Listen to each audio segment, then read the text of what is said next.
Frogbeat blog. Well, hello and welcome to episode 46 of the Frogbeat blog podcast. What have we got this week? I've got my usual features. We're also looking at the kids' climate strikes. Some famous vegans who I didn't know were vegan. My usual features, rich people, is it okay? Deepest secrets of our souls. And I actually managed to get the Ed Sheeran, in inverted commas, back on the show to talk about trophy hunting. So, listen up. Frogbeat blog. So, a Jaguar has clawed an Arizona woman. I don't think the Jaguar was called Claude. It's just a Jaguar has clawed an Arizona woman who climbed over a barrier to take a picture at the Wildlife World Zoo near Phoenix. Mobile phone video of the incident showed at least one gash on the woman's left forearm as she writhed around on the ground in pain. I heard this young girl screaming, "Help, help, help!" and the Jaguar had clasped his claws outside the cage around her hand and into the flesh. Witness Adam Wilkinson said. I don't think it was a Scouser because it was Phoenix, but you never know. They get everywhere, Scousers. Anyway, Wilkinson's mother distracted the Jaguar by pushing a water bottle through the cage, and Wilkinson said he pulled the woman away. Cell phone video later showed the animal chewing on a plastic bottle. So there you have it. If you're ever being attacked by a wild animal, just lend it your water bottle. But maybe check first if it's thirsty, because it obviously works, yeah? She was later taken to hospital, treated, and later returned to the zoo to apologise. She wanted to take a selfie or a picture of the animal, and she put her arm close enough to the cage that the animal was able to reach her. The zoo statement said that the female Jaguar never left its enclosure and that the incident was being fully investigated. We can promise you nothing will happen to our Jaguar, the zoo said. Good, responding to the public concerns that the animal might be put down. Many people wrote in wondering if the woman could be put down instead. Actually, they didn't. I just made that bit up, but really, that was a bit daft, wasn't it? Them bloody Extinction Rebellion lot have been at it again. The Extinction Rebellion activists have thrown buckets of, inverted commas, blood outside Downing Street to call for greater action on climate change. About 400 demonstrators, including families with children, spilled more than 200 litres of red paint to make the severity of climate change viscerally clear. The blood was meant to symbolise the death of our children and the hellish future young people faced, the group said in a statement. Paolo, a translator, said, "We are here to..." I'm not sure if he's translating, I think that was just his job. "We are here to mourn the loss of life and for the life that has not yet been born and to protest the injustice of this for future generations. I have no children of my own, but I haven't stopped loving the earth."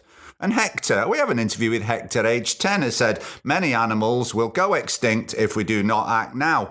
We have invested all our support in the government, but in our time of need, they have deserted us. We need the press and the government to tell the truth." Well, that's mature. Sorry, I'm not patronising there, Hector, but well said. This follows a demonstration in Edinburgh on Friday when police arrested 14 Extinction Rebellion activists who were protesting at an oil industry dinner in the National Museum of Scotland in Edinburgh. About 30 people staged a sit-in at the museum before hundreds of oil company executives gathered for the annual dinner of the Scottish Oil Club.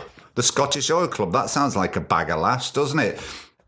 The protesters hung two banners across the balcony of the museum's main hall that read "Climate Emergency" and "Smash the Patriarchy, Save the Planet." They were asked to leave by Police Scotland. Is that what they call the police in Scotland these days? Police Scotland. But 13 protesters remained in the building. 6 of them joined together with bicycle locks. They were arrested and removed from the museum. Well, there you go. Good on you. Keep it up. The Frogbeat blog. Right, Greta Thunberg. Remember, I did a podcast called Greta Thunberg a couple of episodes ago. You know, she's the young person that started off the Young People's Climate Strike. Well, she's been nominated for a Nobel Peace Prize. That's brilliant news, and really someone deserving of the award. Mind you, she is up against Donald Trump, who did some dodgy deal with the Japanese so they would nominate him.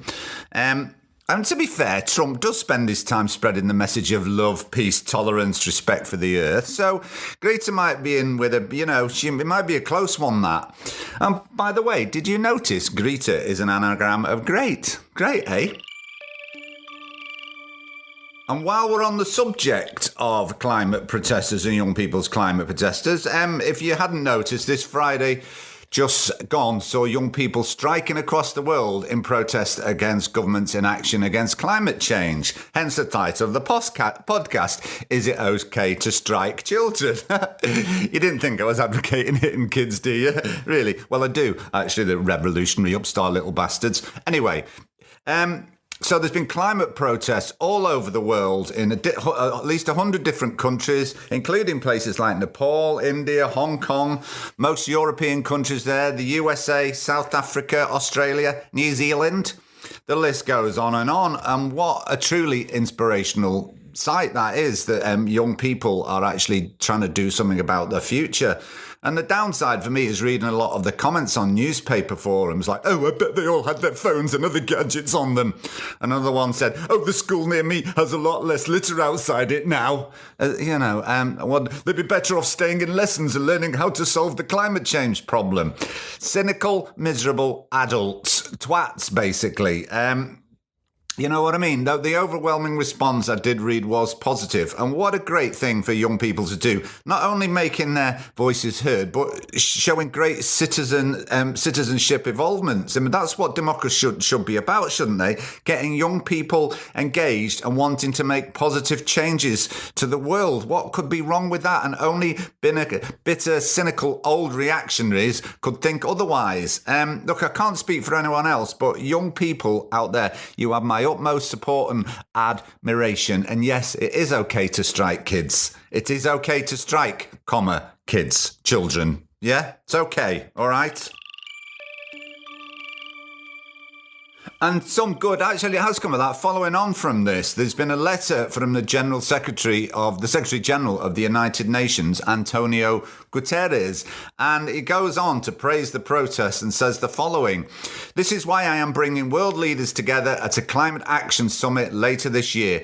I am calling on all leaders to come to New York in September with concrete, realistic plans to enhance their nationally determined contributions by 2020, in line with reducing greenhouse gas emissions by 45% over the next decade and to net zero by 2050. So these climate protests by young people are working, and there's going to be a conference in New York. But Antonio Guterres, you've got a foreign name. I'm not sure whether you'll be let into Trump's America these days. Rich people doing good eco things. Rich people doing good eco things. Rich people doing good eco things. A short one this week, and I don't know how sound this fella is, and I probably should have checked out, but on any other level. But I was impressed when I read this. For most of the media, the big political news story Tuesday was billionaire Michael Bloomberg's announcement that he had decided not to join the already crowded Democratic presidential primary field.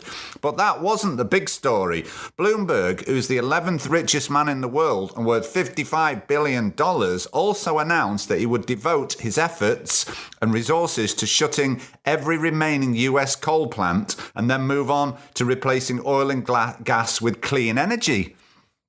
At the same time, Bloomberg points out that many of America's most pressing problems can't wait until 2021, particularly climate change. Mother Nature does not wait on our political calendar, and neither can we, he emphasizes in his statement. He has spent more than $100 million in the past decade on the Sierra Club's remarkably successful Beyond Coal campaign, which has helped close over half the country's coal plants, 285 out of 530, and deployed cleaner, cheaper energy in its place.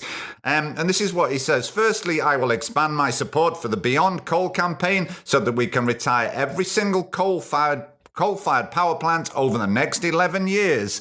That's not a pipe dream. We can do it. But then he went on much further, announcing a new, even more ambitious phase of the campaign, Beyond Carbon, a grassroots effort to begin moving America as quickly as possible away from oil and gas towards 100% clean energy economy. Well, good on you. If you're going to be a billionaire, at least use it to help preserve the planet like this fella did. So well done, Michael Bloomberg. Another fine example of People doing good eco things. It's not where you're from, it's where you're at. And you can't help it if you're a posh rich twat.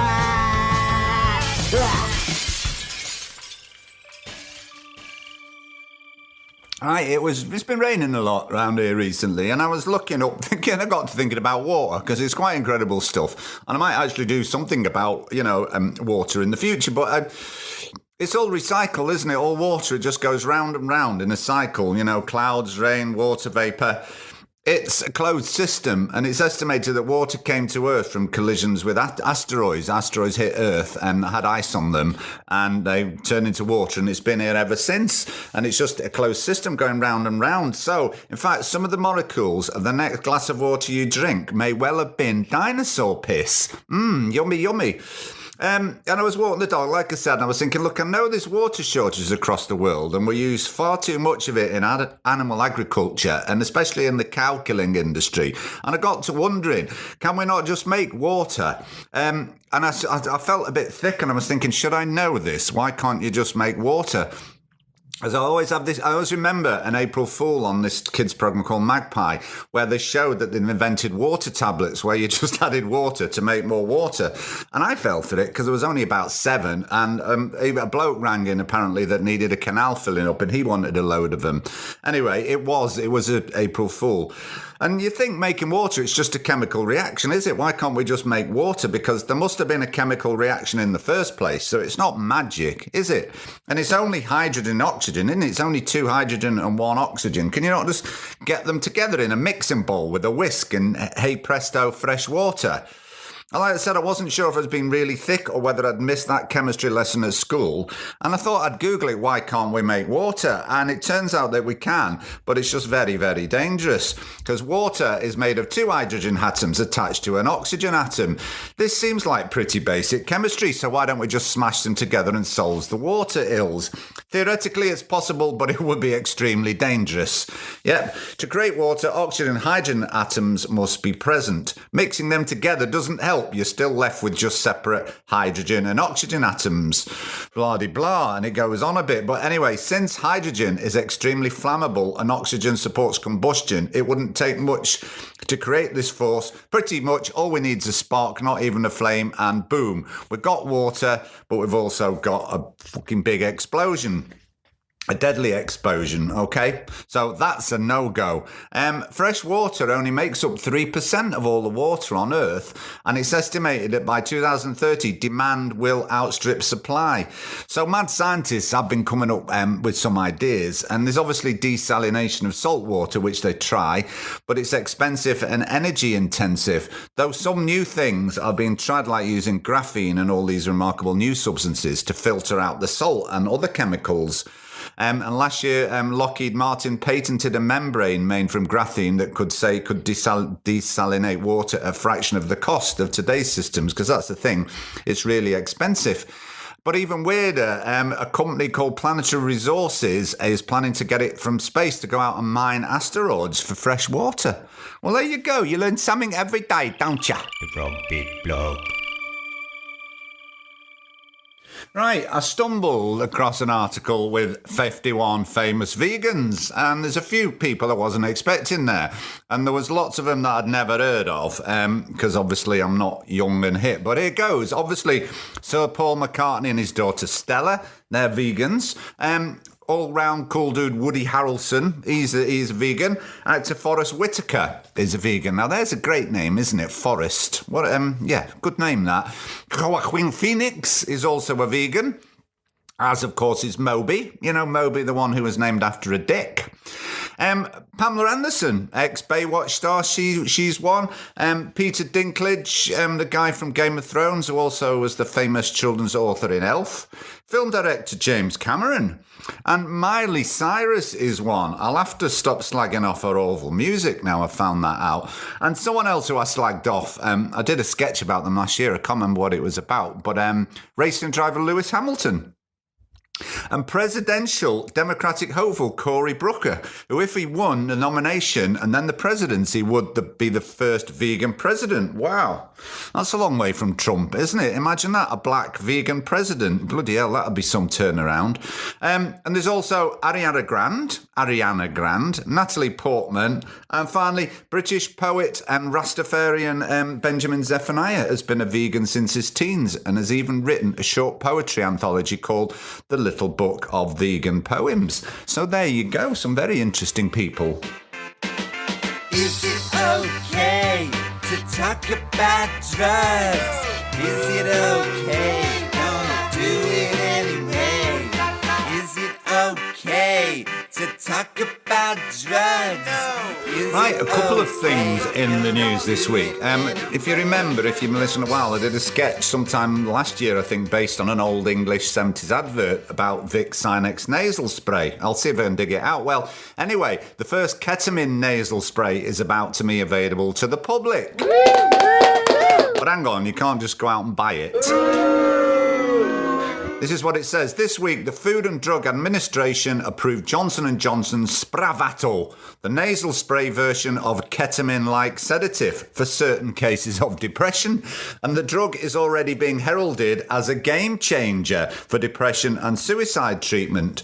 But chief among the major questions for the average person might have about the new drug is, who is it exactly will it be for? And can I buy any under the counter? No. In short, ketamine and ketamine-based drugs like Spravato give people who haven't responded to other antidepressants a new, fast-acting option. The new drug may help people like 68-year-old Jeff, who asked for his last name not to be used to protect his medical privacy. Oh, okay, Jeff Smith.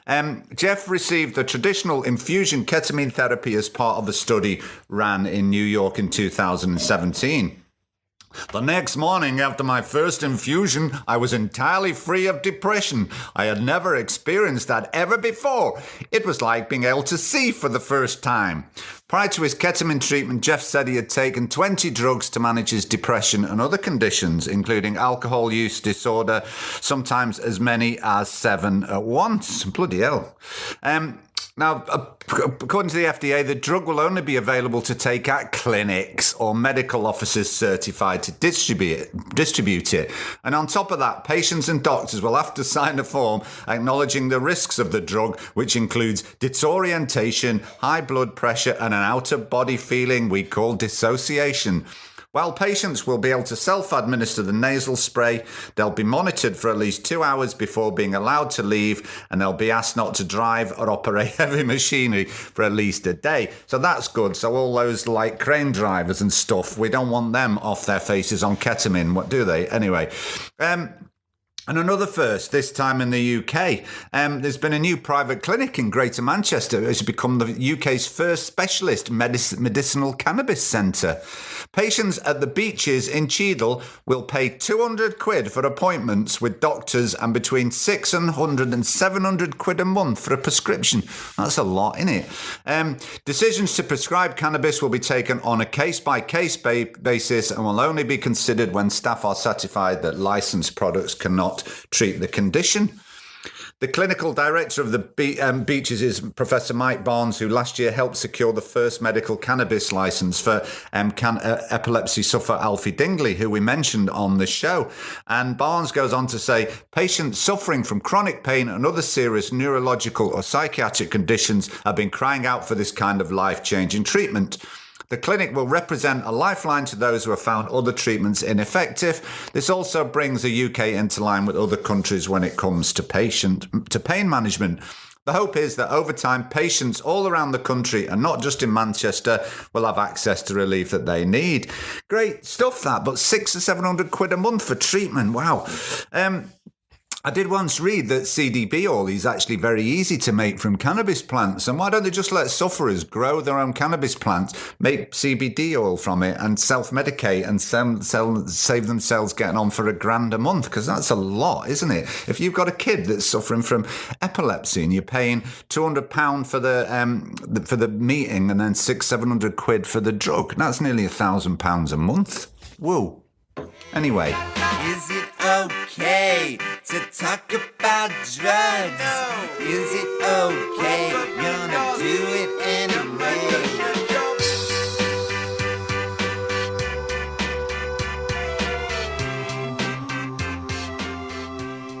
I watch quite a lot of stuff, news coming over from America, stuff about Trump and that kind of stuff. And I've just noticed, just a little thought about right-wing projection, people projecting their own beliefs, sort of hiding their own beliefs behind projection. And there seems to be a lot of reactionary people use projection. You know how Trump's always going on about rapists and has this really weird one about women being bound and gagged with gaffer tape and being smuggled across the border.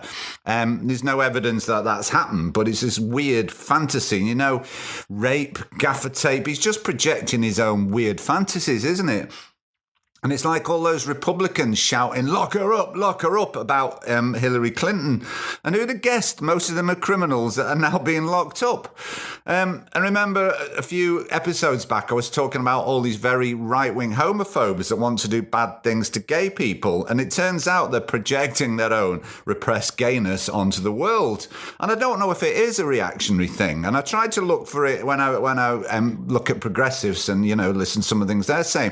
But it doesn't seem as prevalent, and I was wondering, is it because they are reactionary and so out of touch with their emotions and any empathy that they can't internalize it and reflect on it, so they project it outwards? And when you start looking, it happens everywhere, and it's so obvious. You get all these Republicans going on about voter fraud, and guess what? It just so happens that loads of voter fraud has been committed by Republicans.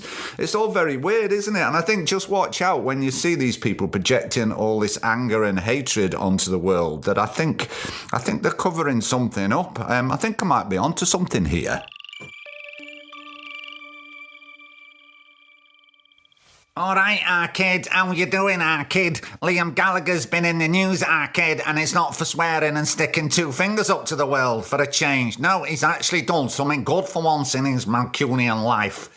A group of public figures, including Liam Gallagher, Jeremy Corbyn, Zach Goldsmith, Sue Perkins, Ed Sheeran, Joanna Lumley and Carol Vorderman have joined forces to call for an urgent halt to imports from trophy hunters. I might have to ring Ed Sheeran up about that one in a bit. Anyway, in a letter to The Guardian, the group condemns trophy hunting as cruel, immoral, archaic and unjustifiable. The letter was written in response to a Guardian report highlighting how hunters are willing to pay thousands of pounds to kill wildlife. The Guardian has also reported on how big game hunters have freely brought almost 2 tons of elephant tusks to the UK from Africa over the past decade. The letter, organised by the Campaign to Ban Trophy Hunting, says unsustainable rates of trophy hunting have caused some populations of Africa's big cats to decline, while hunting and poaching is outpacing the rate of the reproduction of elephants. We believe that a global end to trophy hunting is desirable and that nature tourism is a humane and more effective means of conserving wildlife and supporting local communities. We therefore call on the UK government to commit to halting imports of hunting trophies as a matter of urgency. Great stuff. And while Ed Sheeran was on there, I think I'm going to give him a call for a bit more detail. Yes, if you've not listened to the show before, I have Ed on quite a lot because he had a thing going on with his newts last year, and I've had him back. And just to let you know that since he did Galway Girl, he talks in an Irish accent because he's embarrassed about his Suffolk accent. But I'm going to give him a ring. Anyway, it's ringing.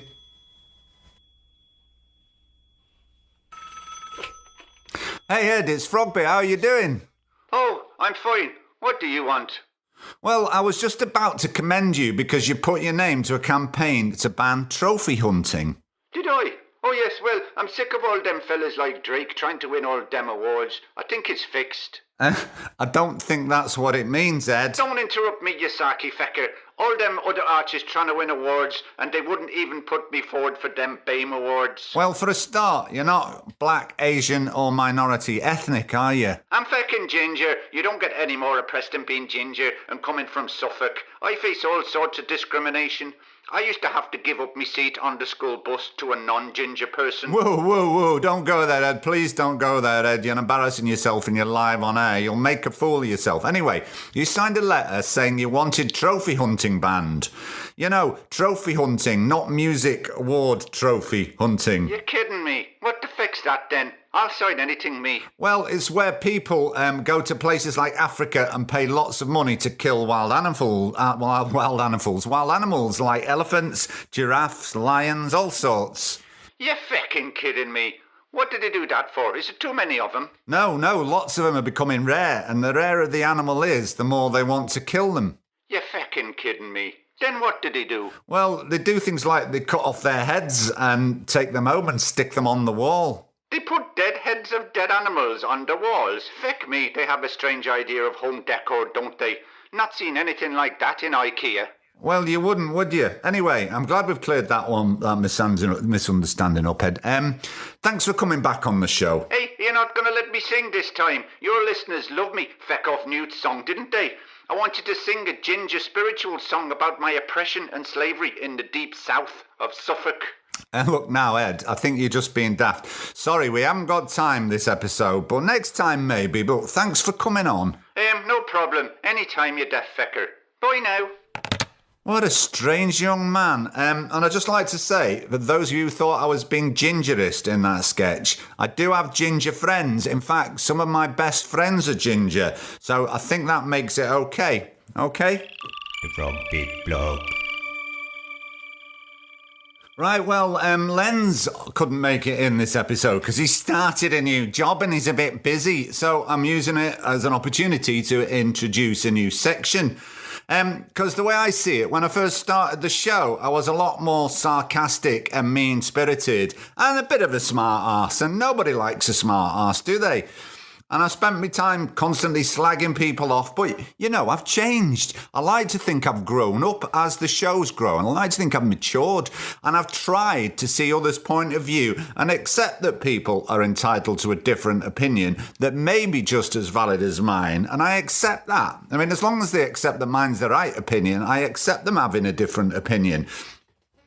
And I'm trying to engage more with the world, and I think by and large I've succeeded. But you know, there's only so much you can fucking take of humanity, and the world is full of arseholes. So I'm going to have a section where I do slag them off, and I don't give them the benefit of the doubt, where I do call them stupid arseholes, where I mock their stupidity, where I point out their ridiculousness. And you know, there's got to be a section, hasn't there, where I feel okay about it, and I think, listeners, you should too.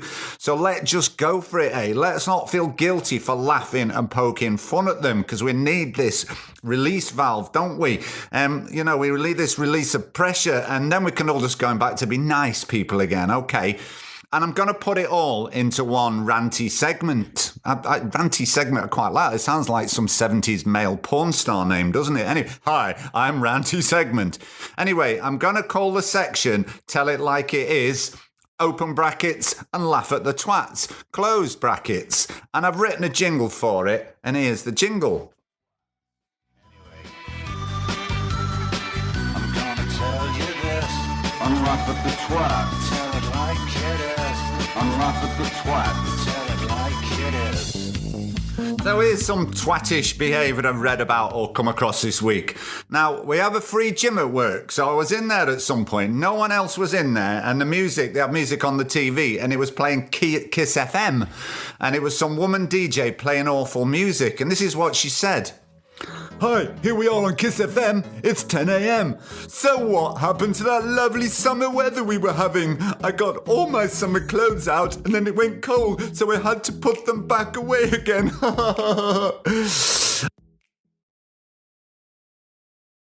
And I started shouting at the telly, summer weather, it's fucking February, you thick twat. It should have been cold, but it was fucking boiling because we'd fucked the climate, and you're calling it summer and complaining that you had to put your fucking clothes back in the back of your wardrobe, you fucking idiot.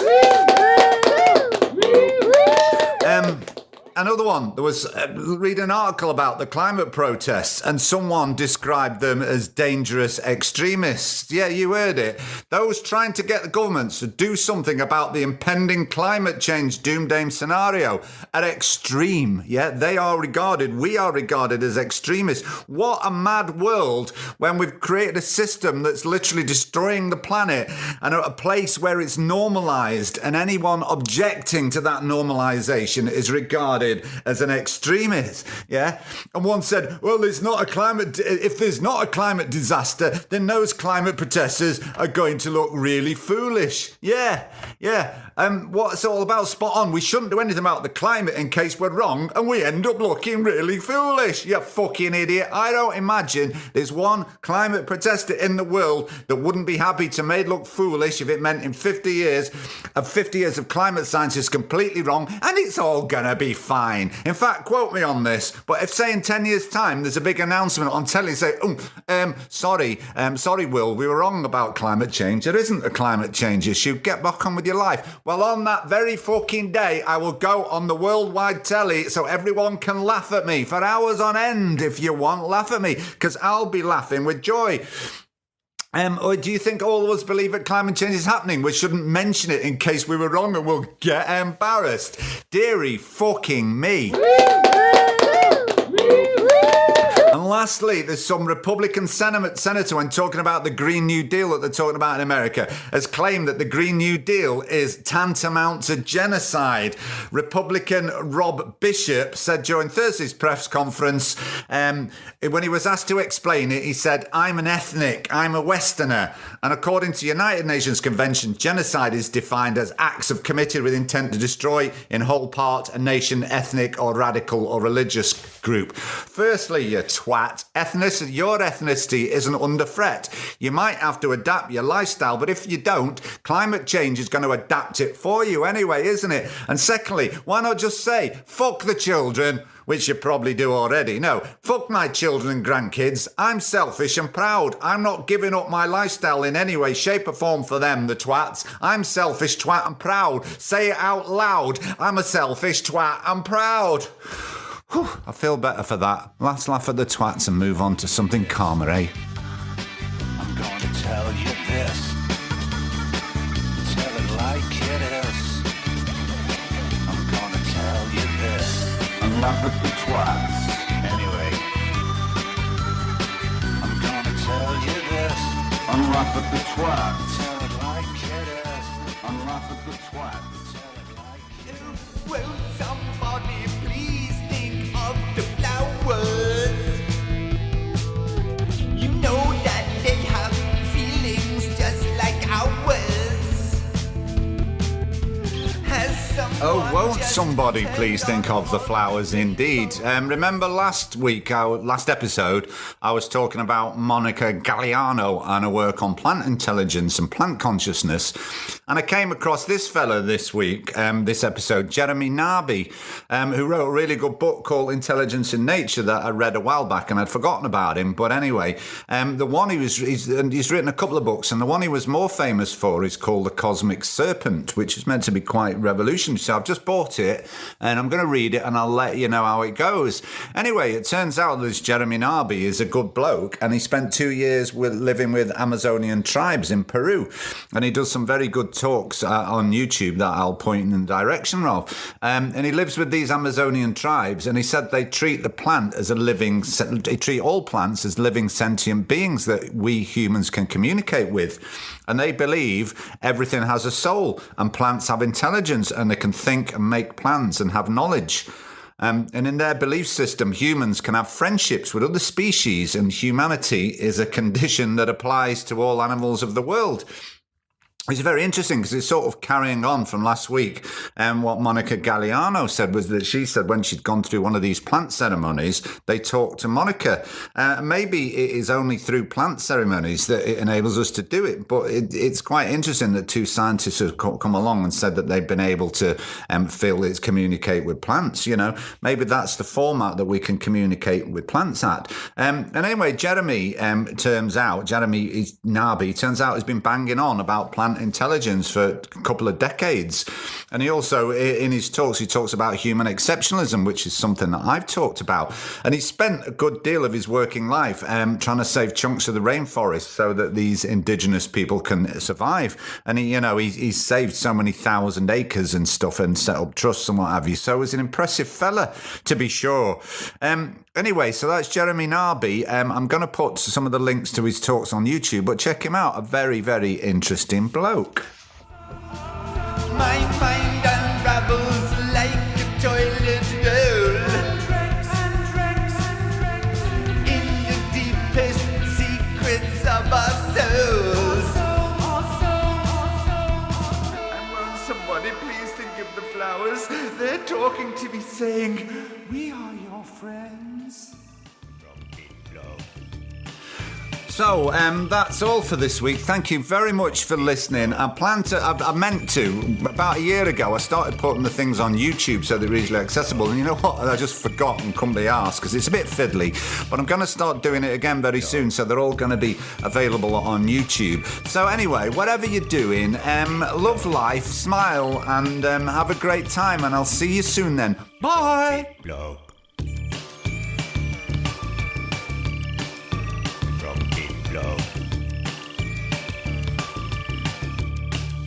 From Bit Blog.